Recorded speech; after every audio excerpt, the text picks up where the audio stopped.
नमस्कार, मैं हूं सूर्य। आप देख रहे हैं हमारे यूट्यूब चैनल सूर्या फौजी कटक पर। फिर से हमारे यूट्यूब चैनल आप लोग का स्वागत है। जैसे कि आपको पता है, कुछ दिन पहले जो आर्मी अग्निवीर का एग्जाम हुआ था, उसका अभी रैली होने वाली है, जो नवंबर महीने में आपका रैली दिया गया है। जी हाँ, नवंबर महीने में आपका रैली दिया गया है और बहुत सारे एआरओ में रैली भी स्टार्ट हो चुकी है। लेकिन बहुत सारे बंदे का कमेंट था कि भाई मुझे चाहिए कि कौन डॉक्यूमेंट्स लेके हमारे एआरओ में जाना है, कौन से डॉक्यूमेंट्स आर्मी अग्निवीर रैली में लगता है। तो मैं सारे लड़के लड़की एससी एसटी जो भी हैं, ओबीसी जनरल, हर एक बंदे के लिए इसमें बताऊंगा कि आपका जो है जो डॉक्यूमेंट्स लगेगा, कौन सा डॉक्यूमेंट्स लेके आपको जाना है वहां पे, और कौन कौन से डॉक्यूमेंट्स अभी से ही बनवाना आपको स्टार्ट करना, सारे इस वीडियो में आपको मैं डिटेल्स में बताऊंगा।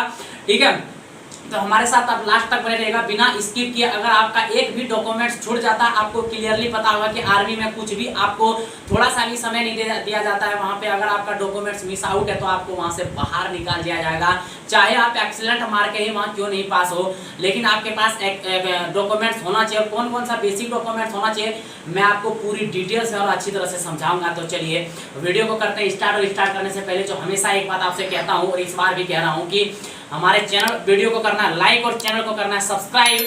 तो चलिए वीडियो को करते हैं स्टार्ट। चल चल चल चल गाड़ी स्टार्ट कर। तो चलिए सबसे पहले बात मैं आपको बता दूं कि अभी जो मैं आपको डॉक्यूमेंट से रिलेटेड बताऊंगा वो मेरा फेस आपको नहीं दिखेगा। मैं ले चलता हूं आपको अपने मोबाइल के स्क्रीन पे, वहां पे आपको जो एआरओ का बोर्ड है उसके थ्रू से आपको समझाऊंगा, जो कि एआरओ से ही रिलीज किया जाता है, ताकि आपको वो चीज़ कहीं नहीं देखने को मिलेगा। मैं आपको हर एक चीज़ लाइव दिखाऊंगा। तो चलिए हमारे मोबाइल के स्क्रीन पर आपको ले चलते हैं। तो चलिए मैं आपको मोबाइल के अपने स्क्रीन पे ले आया हूँ। आपको जो यहाँ पे दिख रहा होगा ये documents checklist at rally site, ये कटिहार एआरओ का है। सबका जो जितना भी एआरओ है ना, सब में ये सेम चीज़ लगेगा, किसी में अभी कोई भी डिफरेंस नहीं आपको देखने को मिलेगा। सबके एआरओ में ये सेम डॉक्यूमेंट्स रहेगा। किसी को कोई ऐसा नहीं है कि ये कटिहार का बता रहे तो मेरा अलग होगा, ऐसा कुछ नहीं है।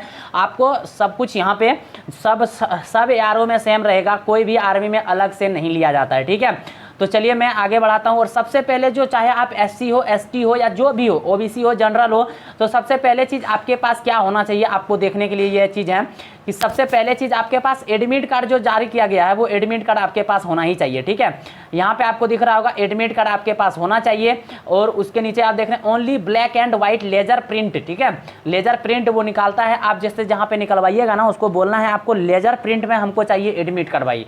ठीक है, वो लेजर प्रिंट में आपको निकाल के देगा। उसके बाद दूसरा नंबर जो आपको आ जाता है, ठीक है, दूसरा नंबर जो आपके पास आ जाता है, दूसरा नंबर में आपके पास आ जाता है एफईडीपी।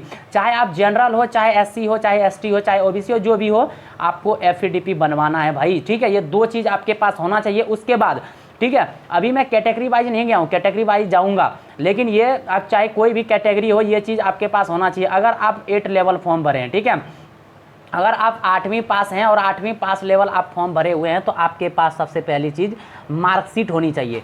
मार्कशीट जो कि होना चाहिए डिस्ट्रिक्ट एजुकेशन ऑफिसर से बना हुआ, ताकि उसमें आपको स्कूल से नहीं मिलता। 8वीं का जो मार्कशीट होता है ना, वो स्कूल से नहीं मिलता, और सब ओरिजिनल विथ फोटोकॉपी होना चाहिए। ठीक है, वहाँ ओरिजिनल भी लिया जाता है और उसका 2 फोटोकॉपी लिया जाता है। उसके बाद स्कूल लिविंग सर्टिफिकेट, जिसको आप एसएलसी कहते हैं, क्या कहते हैं, एसएलसी कहते हैं, वो आपके पास होना चाहिए भाई। ठीक है, उसके बाद जो आप मैट्रिक लेवल फॉर्म भरे हुए हैं, चाहे आपको फिर से बता दूँ, चाहे कोई भी कैटेगरी है, कोई भी कैटेगरी से हैं, आपके पास ये फॉर्म होना ही चाहिए मेरी भाई, आपके पास ये वाला फॉर्म होना चाहिए। उसके बाद रजिस्ट्रेशन सर्टिफिकेट, ठीक है, टेंथ पास है। रजिस्ट्रेशन सर्टिफिकेट किसको कहते हैं, जो छोटा सा आपको मिला होगा, जिसको प्रोविजनल सर्टिफिकेट के नाम से भी आप जानते हैं। ठीक है, वो आपके पास होना चाहिए। आपके पास रजिस्ट्रेशन सर्टिफिकेट, एडमिट कार्ड किसका, 10th का। ठीक है, आर्मी का तो होना चाहिए 10th का। उसके बाद मार्कशीट होना चाहिए। उसके बाद बोर्ड प्रोविजनल सर्टिफिकेट होना चाहिए। उसके बाद स्कूल लिविंग सर्टिफिकेट, एसएलसी जिसको कहते हैं, या मूल प्रमाण पत्र भी आप ले सकते हैं उसके जगह पे। ठीक है, उसके बाद आप आ जाइए इंटर यानी 12th लेवल आप भरे। 12th लेवल आपका आ जाता है टेक्नीशियन आ गया। ठीक है, टेक्निकल आ गया जो कि 12th लेवल होता है।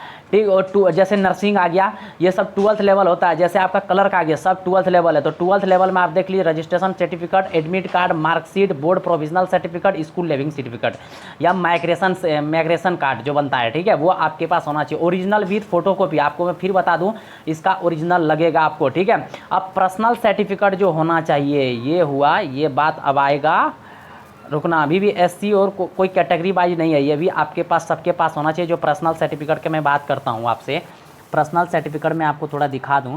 पर्सनल सर्टिफिकेट जो कि करेक्टर सर्टिफिकेट एसपी के द्वारा इशू किया जाएगा, ये ओरिजिनल लगता है, ये फोटोकॉपी नहीं लगता है, ठीक है। उसके बाद residential certificate issued by sub divisional office, यानी अनुमंडल से बना होना चाहिए। कास्ट सर्टिफिकेट, ठीक है, वहाँ बना होना चाहिए। और करेक्टर सर्टिफिकेट सरपंच से, ठीक है, सरपंच से भी आपका करेक्टर सर्टिफिकेट बनना चाहिए।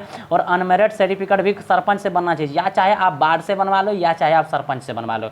ये सब ओरिजिनल लगता है, फोटोकॉपी नहीं लेगा वहाँ पे, सब ओरिजिनल लेगा, ठीक है। लेकिन फोटोकॉपी आपको सबका 2-2 करवा के ले जाना है।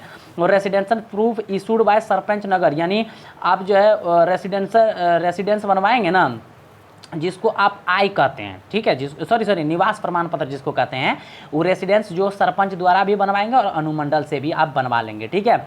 अब आ जाइए MISC सर्टिफिकेट, ठीक है, यानी जिससे आपको वहाँ छूट मिलता है। अगर NCC ABC है तो उसका certificate with original with 2 photocopy ले जाइए।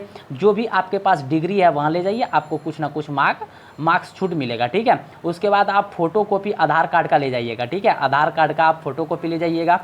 समझ गए, 25 नंबर तक बता दिया आपको भाई। इतना आपको डॉक्यूमेंट वहाँ लेके जाना है, चाहे आप कोई भी कैटेगरी से हैं, ठीक है। कैटेगरी वाइज नहीं लगता है भाई मेरे, मैं आपको फिर बता दूं, कोई भी कैटेगरी से हैं। पहले होता था क्या, जो ब्राह्मण सब रहता था उसका जातीय वासीआई नहीं बनता था, ठीक है, सॉरी जाति नहीं बनता था, लेकिन अभी उसका वो भी बनने लगा, तो वो अलग से नहीं दिया गया इस बोर्ड में। तो सबको जितना डॉक्यूमेंट्स 25 डॉक्यूमेंट्स मैंने बताया, लेकिन 25 डॉक्यूमेंट्स में आपका NCC शामिल है। NCC आपका अगर आपके पास नहीं है तो कोई बात नहीं है, ये भी नहीं है तो कोई बात नहीं है, ये भी लाइसेंस नहीं है तो कोई बात नहीं है, डिप्लोमा नहीं है तो कोई बात नहीं, लेकिन आधार कार्ड आपके पास होना चाहिए। ये आधार कार्ड ले जाइए, लाइसेंस या फिर पैन कार्ड, ठीक है, ओरिजिनल विथ फोटोकॉपी। और पासवर्ड साइज फ़ोटो आप 20 फोटो ले जाइएगा, जिसमें से 8 या 12 फोटो वहाँ पे यूज होता है। चलिए, ठीक है, तो यही चीज़ें आप लोग के लिए था जो आपको हमेशा आप वहाँ लेके जाना है, कुछ भी आपको मिस आउट नहीं करना है, कोई भी ऐसा डॉक्यूमेंट आपको नहीं छोड़ना है, ठीक है मेरे भाई। तो मिलते हैं आप लोगों से अगली वीडियो में, बिना टेंशन और बेफिक्र होके जाइए। और अगली वीडियो में लाता हूँ, जिसका स्टेप नहीं खुल रहा है, रनिंग करने में परेशानी हो रहा है, तो वो वीडियो मैं बहुत जल्दी लेके आ रहा हूँ। अपने दोस्तों और साथियों के साथ शेयर करें जो भी आर्मी का फॉर्म फिल किए हैं। जय हिंद, जय भारत।